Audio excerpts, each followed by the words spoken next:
valmis, aitüma. Kõik jättele. Kena päeva. No hei, head vaatajad. Long time no see. Täna on mul hea meel teid viia ühele ägedale üritusele. Long story short, edasi ajakiri, veebiajakiri Seni. Meil on täna, neil on täna esimene selline paberajakirja esitlus, mis tähendab, et nüüd on võimalik siis lugeda ka füüsilisel kujul midagi käes hoida ja midagi mõnusat müravaba meediat lugeda. Ja see üritus leiab aset Vaba laval, kus on koha kokku kutsutud hulk ägedaid inimesi, meediategelasi, ajakirjandusspetsialiste. Peaks tulema väga äge, veini saab ka ja edasi.org saab täna uue hingamise, nii et lähme kaeme selle ürituse üle. Ilm on hea, soe on mõnus, mulle meeldib. Kevad on käes.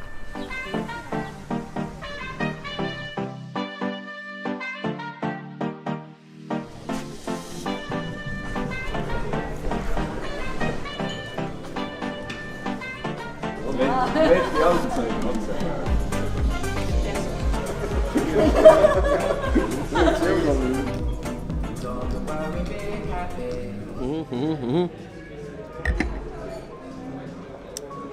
Väga mõnus vibe on loodud ja kuna enne siia üritusele tulemast tegin ratta, kus soliidselt 40 kilti Ironmaniks ikkagi vaja treenida ju, siis üks tume valmermuisa maitseb väga hästi ja kuna sündmus on tähistamist väärt, siis terviseks, aga kuna ma unustasin mainida, et üritus toimub mingil määral ka Jazzkaari raames, siis väga mõnus vibe on, ma ei ole siin Kärbses niimoodi enne varem chillimas käinud, aga väga mõnus õhkkond on loodud ja üksi ma siin praegu chillin, aga nagu ma nägin, siis peasaalis on väga hubaselt üles valgustatud lava, mis tähendab, et seal on üks äge talk show, kus räägivad oma ala spetsialistid Raivo Vare ja teised, ja see võetakse kõik laivis üles, nii et peaks kindlasti ka targemaks saama.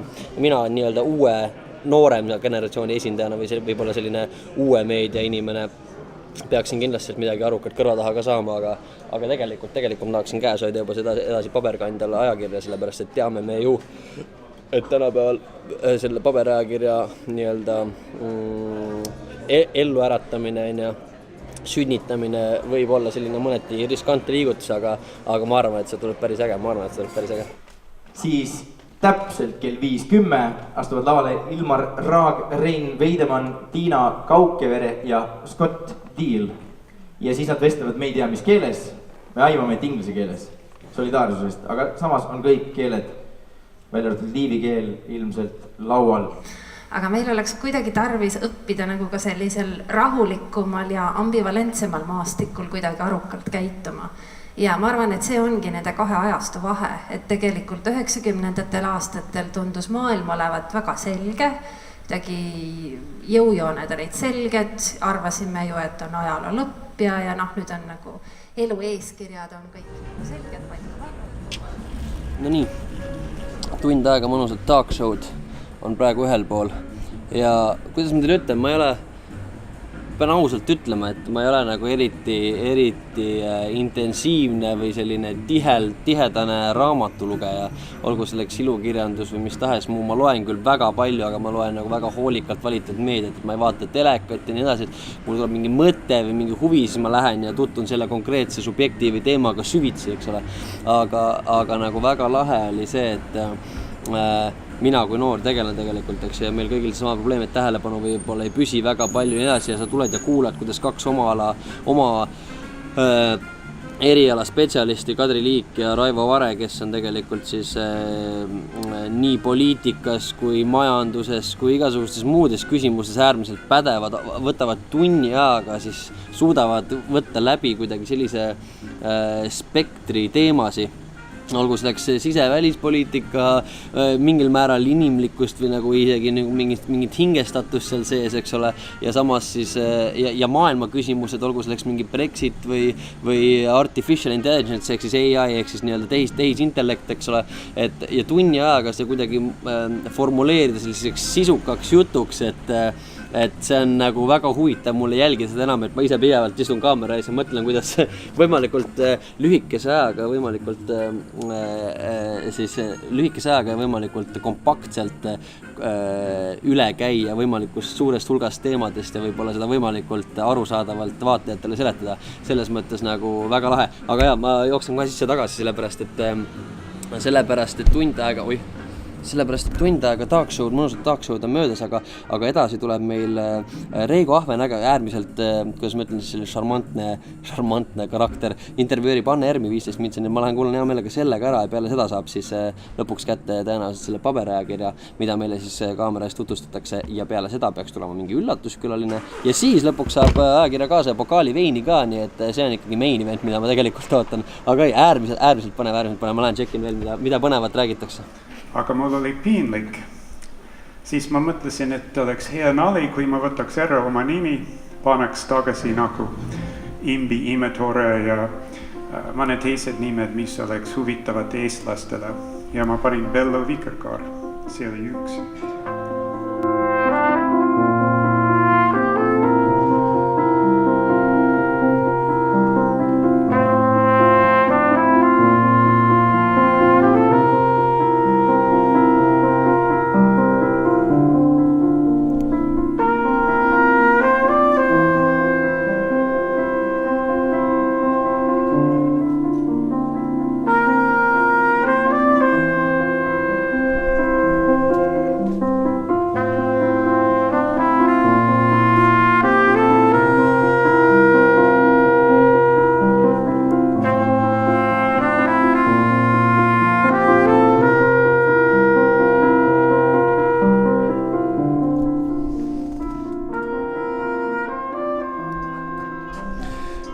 Nii, kõigile meeldib veinitada, selles ma ei kahtle, eks ole, kaasa arvatud mulle, aga ma leidsin siin veel ühe üritusel osalenu ja küsiksin ka teie käest, et kes üldse võib-olla võiks endale edasist meelepärast sisu leida, et miks üldse sellele saidile võib-olla ära eksida siis, et ma arvan, et edasi on kõikidele inimestele, kes huvituvad sellest, mis meie ümber juhtub ja ma tegelikult tõstaks väga esile ka just seda esteetilist poolt. Et me väga harva julgeme rääkida sellest, et mõned asjad on lihtsalt ilusad. Me alati üritame argumenteerida nende saamislugu kuidagi mingite muude argumentidega, aga mitte sellega, et lihtsalt see disain on nii hea, et me peame tegema asju, mille kättevõtmine, mille vaatamine pakub juba elamuse omaette. Et see on kindlasti inimestele, kes hindavad nagu igas mõttes ilu meie ümber, hindavad ilu inimsuhetes, hindavad seda arhitektuuris, hindavad seda toidus, reisimises, kõiges selles. Absoluutselt ja minu arust on ülimalt tore ju näha, et sarnaselt mõtled inimesi kokku tulemas sellistele toredatele üritustele ja võib-olla natukene aega veeta ja siis mõtteid vahetada, kui nii võib öelda. Väga äge. Minu meelest siit leiavad hästi erinevad inimesed endale sobivad sisu, et sellepärast mulle edasi väga meeldib ka, et ma ise näiteks saan sealt lugeda majanduse ja välispoliitika kohta, mis ei ole mulle tuttavad valdkonnad, aga seesama, et ma saan nii-öelda noppeid igast valdkonnast ja üldiselt sellist silmaringi avardavat sisu, et tõesti huvitav on lugeda ja mõtlema panev ja kuidagi selline nagu soe tunne ka, et kui võrrelda võib-olla muidu meediapildiga, mis vahel on selline hästi konfliktne. Ma olen väga nõus ja minu arust väga mõnus oli vaadata, kuidas samas avasaates Raivo Vare need arutasid nii-öelda tunni aega, nad suutsid võtta kokku kuidagi nii ladusalt maailmas nii palju erinevaid teemasid ja nagu sellise spektri läbi arutada, mis oli väga minu arust väga hariv ja väga mõnus, et selline ja tervendav kuidagi lausa võiks öelda. Absoluutselt. Ja mis üritust muidu arvad? Ma jõudsin küll hiljem, sest ma tulin otse töölt, aga ma kuulsin seda paneeldiskussiooni ajakirjandusest üleüldiselt ja pabernumbrist, et väga sümpaatne, minu meelest vahva, ma loodan, et ajakirjal läheb hästi. Ma usun, et see, kellele meeldib tekstimõnu, see, kellele meeldib siis hakata midagi lugema ja ta teab, et teine pool, see kirjutaja on püüdnud midagi tõepoolest teha, ta on vaeva näinud, et tuleks huvitav ja mõnus lugeda. Ega seal ei olegi väga sellist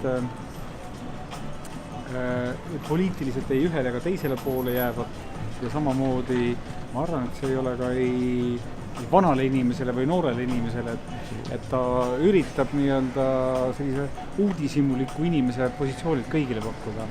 Absoluutselt, ma olen väga nõus ja mul jäi mõnusalt kõrvu kõlama see sõna tekstimõnu, et kui see on miski, mis võib-olla kõnetab või kellele meeldib lugeda sellist ladusamat juttu võib-olla või läbimõeldumat juttu, mitte lihtsalt päris pealiskaudset, siis ma olen selles osas suuresti nõus. Aitäh teile!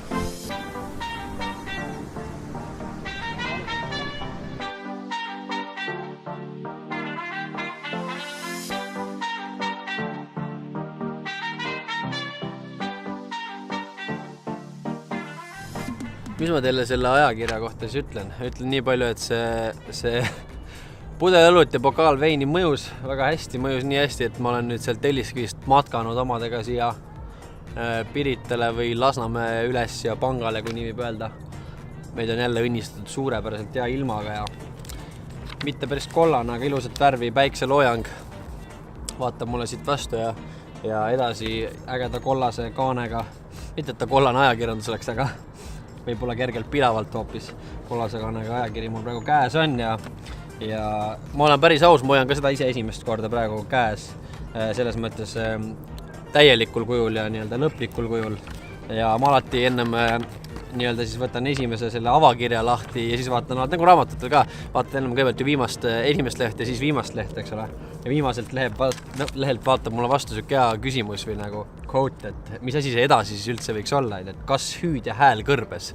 Minu arust see on päris hea. Mõtle korraks, hüüd ja hääl kõrbes. Kõrb, kus võib-olla midagi, kõik võib-olla lootsetu ja võib-olla